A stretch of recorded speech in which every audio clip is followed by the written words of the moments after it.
प्रातःकाल दैनिक कार्यों से निवृत्त होकर गौतम बुद्ध के सभी शिष्य एकत्र हो गए। गौतम बुद्ध ने उपदेश देना प्रारंभ किया।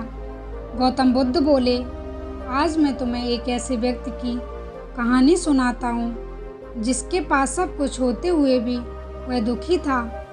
गौतम बुद्ध ने उपदेश देना प्रारंभ किया। एक नगर में एक सेठ रहता था। उसके पास करोड़ों की संपत्ति थी। उसकी बहुत बड़ी हवेली थी, नौकर चाकर थे। फिर भी सेठ के मन को शांति नहीं थी।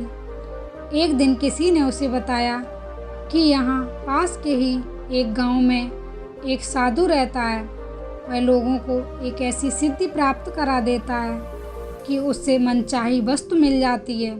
सेठ उस साधु के पास गया और उसे प्रणाम करके निवेदन किया, महाराज, मेरे पास धन की कमी नहीं है, पर फिर भी मेरा मन बहुत अशांत रहता है।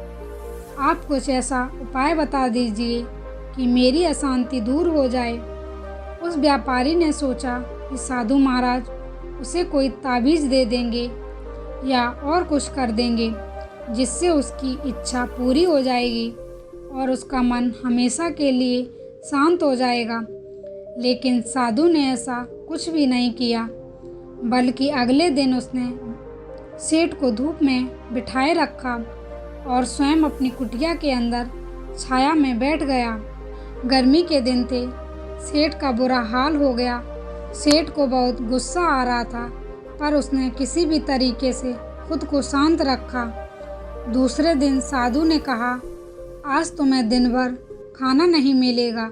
भूख की वजह से दिन भर सेठ के पेट में चूहे कूदते रहे। अन्न का एक दाना भी उसके मुंह में नहीं गया। लेकिन उसने देखा साधु ने तरह तरह के पकवान उसी के सामने बैठकर बड़े आनंद से खाए। सेठ उस रात बहुत परेशान रहा। वह एक पल को भी नहीं सो पाया। उसे नींद ही नहीं आई। वह रात भर सोचता रहा कि साधु तो बहुत ही स्वार्थी है। तीसरे दिन सुबह होते ही सेठ ने अपने बिस्तर बांधे और चलने को तैयार हो गया।